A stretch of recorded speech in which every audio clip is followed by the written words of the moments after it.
राजस्थान मेवात के मुबारकपुर में जमीनी विवाद के कारण एक ही परिवार के दो पक्ष आमने सामने हो गए।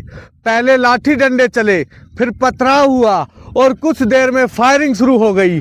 फायरिंग में 50 वर्षीय दीपो बाई को ठोडी और गले में गोली लगने से उसकी मौत हुई। यह विवाद 3 बीघा गैर खातेदारी जमीन से जुड़ा था। करीब 20 दिन से दोनों पक्षों में तनाव था। खेत पर मालिकाना हक और खेती को लेकर मतभेद बढ़ते गए। गुरुवार शाम समझाइश के बाद मामला शांत भी दिखाई दिया, परंतु दोनों पक्षों के अंदर का जो तनाव था वो खत्म नहीं हुआ और शुक्रवार सुबह यह तनाव हिंसा में बदल गया। मृतका दीपो बाई के परिवार के अनुसार जंगीर सिंह करीब 8 लोगों के साथ आया, जिसमें से 4 के हाथ में बंदूक बताई जा रही है। कुछ ही मिनटों में मारपीट और पथराव के बीच फायरिंग होने लगी।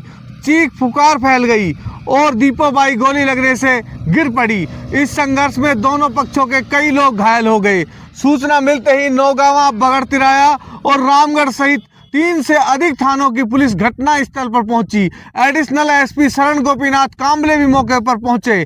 पुलिस ने विपरीत परिस्थितियों को बढ़ने से रोकने का काम किया, गांव में तनाव को नियंत्रित किया और लोगों में भरोसा कायम करने के लिए तेजी से काम किया। एसपी सुधीर चौधरी के निर्देश पर कई टीमों ने इलाके की घेराबंदी कर दी, गांव में शांति व्यवस्था को सुनिश्चित कर दिया और अभी तक लगभग माने जा रहे हैं कि 4 संदिग्ध जो आरोपी हैं वो गिरफ्तार किए जा चुके हैं। उनसे भी पूछताछ जारी है। नौगांवा, रामगढ़, बानसूर क्षेत्र पिछले कई महीनों के अंदर ऐसी घटनाएं सुर्खियां बटोर चुकी है। आपसी रंजिश, जमीन विवाद और छोटे मतभेद, इन सब में हथियारों का इस्तेमाल बढ़ता दिखाई दे रहा है। स्थानीय लोगों का भी कहना है कि जहां पहले खेतों में हल फावड़े दिखते थे, अब कई जगह हथियार दिख रहे हैं। पहले विवाद पंचायत में सुलझते थे, अब गोलीबारी तक पहुंच रहे हैं। यह बदलता रुझान डर पैदा करता है और यह सिर्फ कानून व्यवस्था का मुद्दा नहीं, सामाजिक चिंता भी है। दीपो बाई के परिवार के लिए यह क्षति बेहद भारी है। पति चरण सिंह और उनके बेटे कुलदीप, कुलवंत, अंग्रेज और बलवीर सब घायल हैं। उन्होंने अपनी नजरों से अपनी ही मां को मरते हुए देखा है। उधर जंगीर सिंह भी गंभीर रूप से घायल बताया जा रहा है, जिसको अलवर रेफर कर दिया है। दोनों परिवार अब अस्पताल और जांचों के बीच उलझ गए हैं। गांव में तनाव और चिंता बनी हुई है। एक छोटी जमीन का विवाद, एक मौत, कई घायल और पूरे गांव में डर जैसा माहौल है। परंतु पुलिस प्रशासन ने समय रहते कार्रवाई की, स्थिति को संभाला और बड़े नुकसान को होने से रोका भी। लेकिन सवाल यह है, क्या नौगांवा क्षेत्र में हर विवाद गोली चलने के बाद ही शांत होगा?